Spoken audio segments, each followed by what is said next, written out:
1971 में हुआ भारत पाकिस्तान युद्ध भारत की पश्चिमी सीमा पर हवाई ठिकानों पर पाकिस्तान के आक्रमण के साथ शुरू हुआ था। पाकिस्तान का उद्देश्य बांग्लादेश की स्वतंत्रता का समर्थन करने के भारतीय कदम के खिलाफ जवाबी कार्रवाई करना था। इस हवाई हमले की आड़ में पाकिस्तान ने भारत की पश्चिमी सीमा पर अचानक हमले का प्रयास किया ताकि अधिक से अधिक क्षेत्र पर कब्जा किया जा सके, लेकिन भारतीय सेना के प्रतिरोध और मनोबल के आगे पाकिस्तान को घुटने टेकने ही पड़े।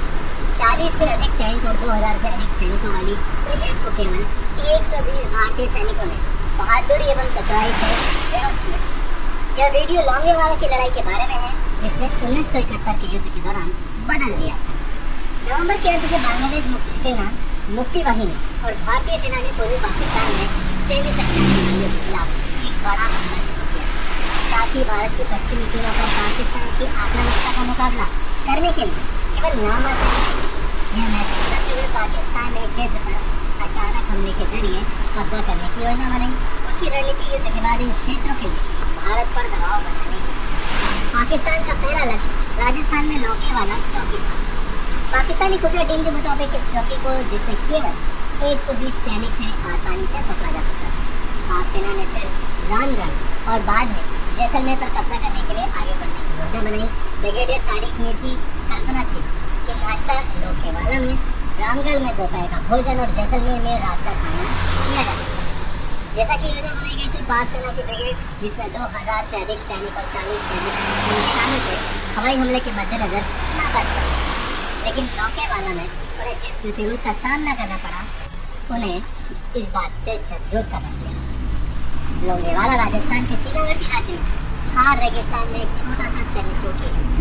उस समय पंजाब रेजिमेंट के मेजर कुलदीप सिंह चंद्रपुरी के नेतृत्व में एक दल ड्यूटी कर रहा था। यह चौकी राजस्थान के एक ऊंचे हिस्से में थी, जहां बड़े वाहनों का पहुंचना मुश्किल था। रेगिस्तान में घूमने वाले ऊंटों से सेना के ऊंटों को बचाने के लिए इस चौकी के चारों ओर कांटेदार तार की बाड़ लगी। उनके एकमात्र हथियार मीडियम मशीन गनें और मोर्टार थे। साथ ही जीप से जुड़ी एक रिकॉइललेस गन भी थी। लेकिन उस समय लोंगेवाला में एक बख्तरबंद वाहन उपलब्ध नहीं था। इसके अलावा लोंगेवाला के पास की निकटतम भारतीय पोस्ट 17 किलोमीटर दूर साठे वाले में। 3 दिसंबर को पाकिस्तानी हवाई हमले के तुरंत बाद मेजर चांदपुरी ने सीमा पर सेकंड लेफ्टिनेंट की कमान में 20 लोगों की गश्त की। इस दल का मिशन था पाकिस्तानी सैनिक की चालों का पता लगाना। 4 दिसंबर की रात सेकंड लेफ्टिनेंट धर्मवीर खान और उनकी टीम ने इलाके में गश्त के दौरान तुरंत सेना को सूचित किया कि पाकिस्तान सेना के कई बख्तरबंद वाहन सीमा पार करते हुए देखे गए। इसके तुरंत बाद भारतीय सेना के निगरानी विमानों ने पुष्टि की कि पाकिस्तानी बख्तरबंद वाहनों का एक लंबा काफिला लोंगेवाला की ओर बढ़ रहे हैं। मेजर चंद्रपुरी ने तुरंत बटालियन मुख्यालय से संपर्क किया और अधिक सैनिकों, बख्तरबंद वाहनों और तोपखानों की सहायता की मांग की।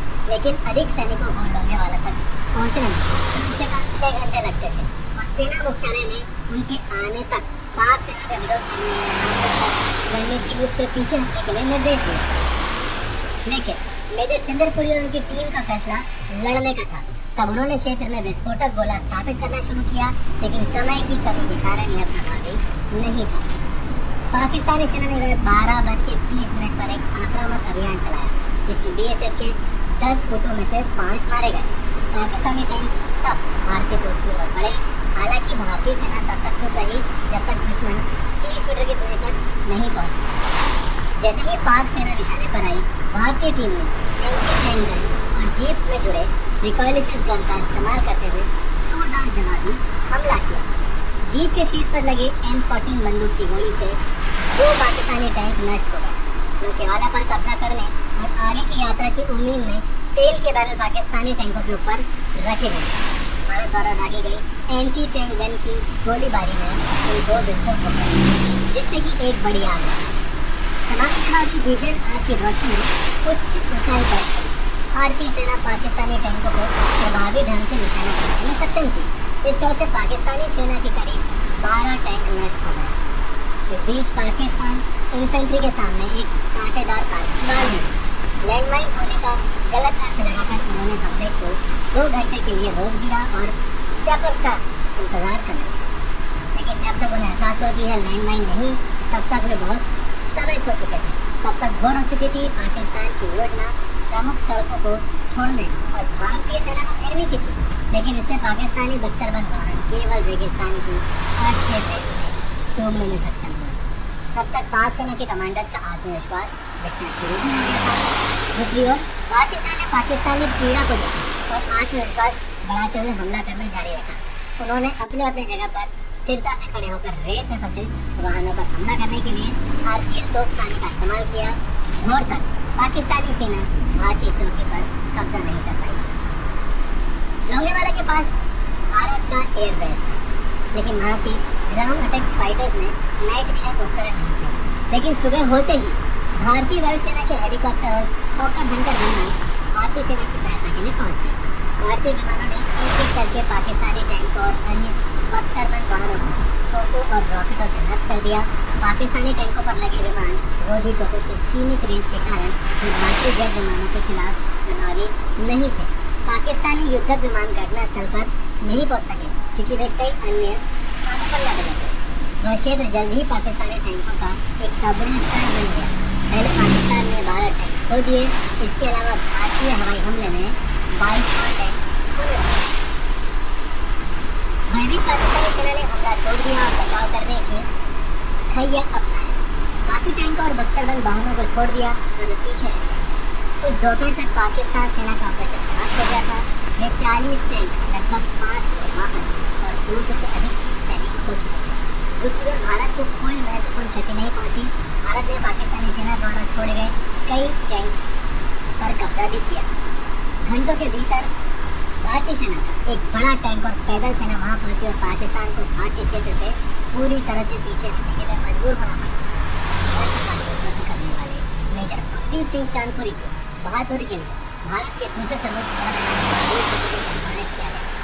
कंपनी के बाकी सदस्यों को भी कई पुरस्कार मिले। इस घटना को बाद में एक उल्लेखनीय बॉलीवुड फिल्म के द्वारा अमर कर दिया गया। हालांकि अंतिम जीत भारत की भी थी, लेकिन ऐसा माना जाता है कि दोनों तरफ लोंगेवाला मामले में खुफिया विफलता है। पाकिस्तान ने भारतीय चौकी के रक्षात्मक क्षमता को कम आंका। इसके अलावा पाकिस्तानी सेना ने चांदनी रात में उच्च भूमि पर बैठे दुश्मन के खिलाफ लड़ने की नीति रखी, जहाँ उन्हें कोई पूर्व धारणा नहीं थी। वह भी वायुसेना के समर्थन को सुनिश्चित किए बिना। इसके अलावा पाक सेना के शर्मन और चीनी टैंक रेत से जब से गए तब नीचे दब गए, जिससे कि उन्हें काफी बड़ा झटका लगा।